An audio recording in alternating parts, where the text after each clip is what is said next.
Hallo zu einem neuen Passat B6 3C Video. Wir schauen uns heute einmal an, wie man im Handschuhfach den Airbag On-Off-Switch ausbaut. Dafür müssen wir erstmal das Handschuhfach rausnehmen. Ja, möglichst sollte das Handschuhfach zuerst leer sein. Handschuhfach ausbauen wird auch für ganz viele andere Arbeiten immer benötigt. Gibt es auch noch etliche andere Videos auf unserem Kanal. Hier sieht man übrigens kurz unseren DVD-Wechsler, der ist auch in der Einheit mit dem Handschuhfach.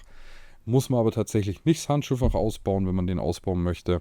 Das funktioniert anders. Gibt es auch ein Video auf unserem Kanal.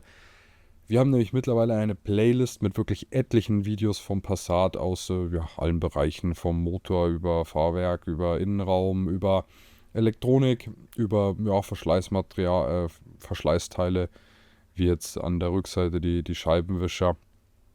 Und wenn ihr da einfach mal schauen wollt, was für Arbeiten auf euch zukommen oder was für Werkzeuge für irgendwelche Arbeiten benötigt, was für eine Teilenummer ihr braucht, wenn ihr da irgendwas repariert, dann könnt ihr gerne einmal in die Playlist schauen, da ist bestimmt was für euch dabei.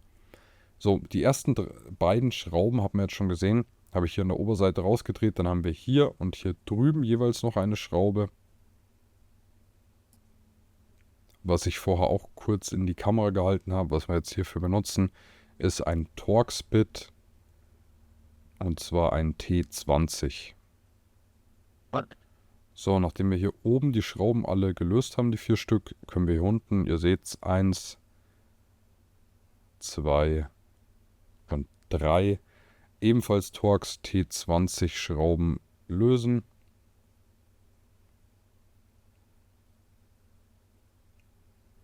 So, ich tue jetzt hier rechts noch diese Abdeckung öffnen, weil an der Innenseite vom Handschuhfach ist so eine Plastikabdeckung, wo dann auch der Riegel von der vorderen Klappe quasi einrastet, und da kann man einfach hier diese beiden Nasen noch nach vorne hebeln, da hat man ein bisschen mehr Platz.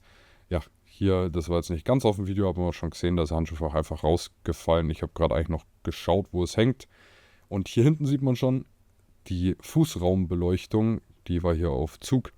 Da haben wir gleich abgesteckt. Man hat gesehen, der Stecker hat 2 Nasen, die man einfach nur zusammendrücken muss.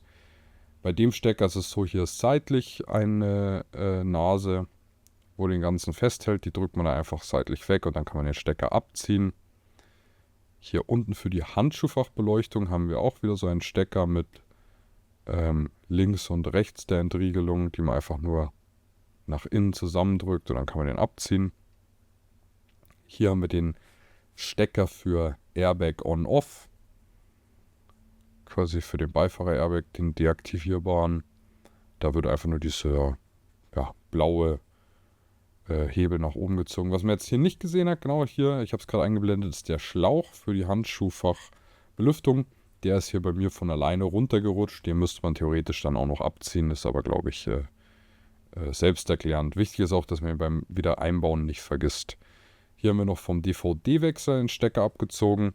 Den habt ihr eventuell auch gar nicht. Und dann ist das Handschuhfach hier auch schon draußen. Da hier nochmal wo der Schlauch fehlt.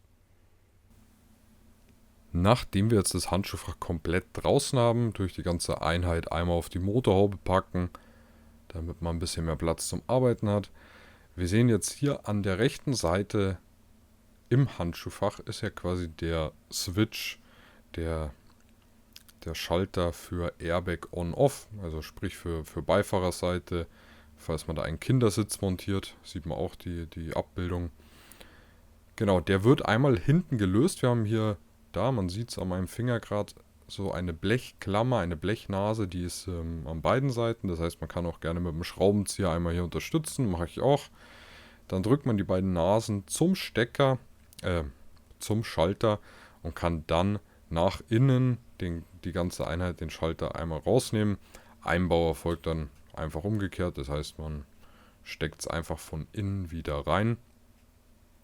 Und das war es dann auch eigentlich von dem Video.